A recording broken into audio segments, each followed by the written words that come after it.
Hello bachcho, let's read the question. And the question is, when N2O4 is heated at temperature T, it dissociates as N2O5 gives N2O3NO2 where Kc is 2.5. At the same time, N2O3 also decomposes as this.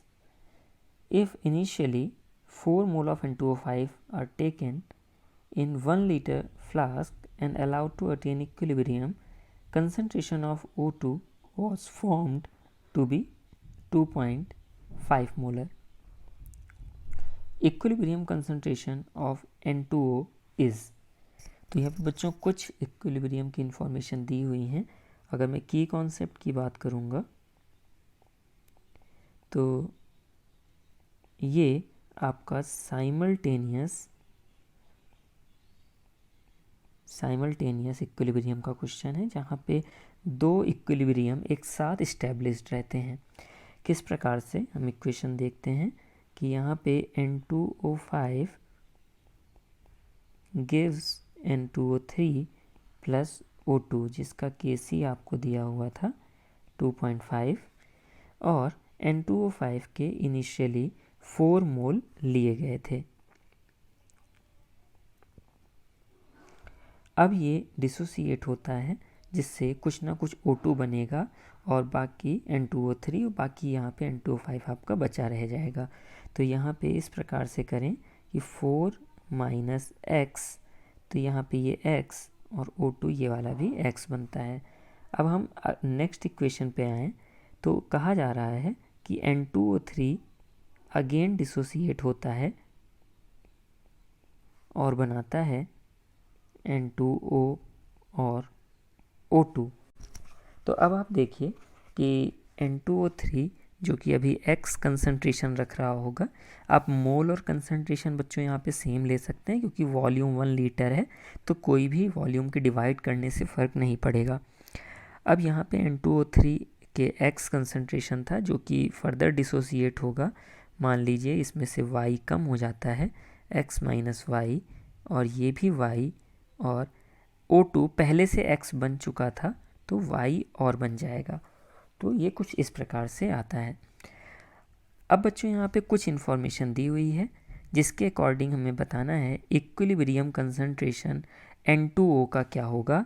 मतलब आपको यहाँ पे y की value calculate करनी है इस जगह पे, और क्या क्या इन्फॉर्मेशन दी हुई है. तो सबसे पहले आप देखें कि O2 का कंसंट्रेशन जो है वो 2.5 है, तो इसे अलग से लिख लेते हैं. O2 का कंसंट्रेशन x प्लस वाई के बराबर है और वो आपको 2.5 दिया हुआ है. और दूसरी चीज़ जो हमें इंफॉर्मेशन दी हुई है वो दी हुई है Kc ऑफ फर्स्ट इक्वेशन. तो फर्स्ट इक्वेशन के Kc को अगर लिखें तो Kc is equal to concentration of N2O3 into O2 divided by N2O5. तो बच्चों Kc की जो वैल्यू है यहाँ पे 2.5 है. N2O3 अब रिजल्टेंट x माइनस वाई के ही बराबर बचा होगा, और O2 का कंसंट्रेशन आपको दिया है 2.5 और N2O5 का दिया है 4 माइनस x. इसे सॉल्व करें, 2.5 से 2.5 cancel out, so 4 minus x is equal to x minus y, और we can write it as x minus y equal to 4 minus x. ये आपकी इक्वेशन 2 मान लीजिए तो, और इसे इक्वेशन 1. अब इक्वेशन 1 और 2 को अगर मैं यहाँ पे सॉल्व करता हूँ तो उसके लिए मैं पहली दोनों इक्वेशंस को जोड़ रहा हूँ 1 एंड 2 को.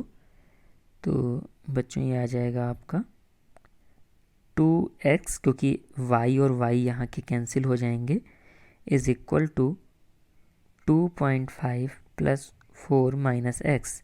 तो यहाँ से बच्चों आता है 3x इज इक्वल टू 6.5.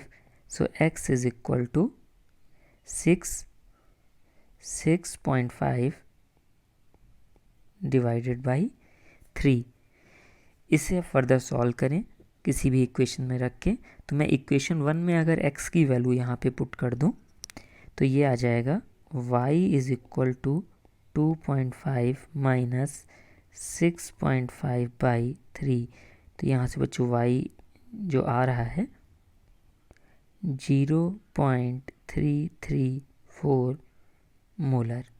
तो ये डी ऑप्शन आपका करेक्ट हो जाएगा। This is your final answer. Your answer की इज़ डी। आई होप बच्चों ये क्वेश्चन आपको समझ में आ गया होगा। Thank you and best of luck.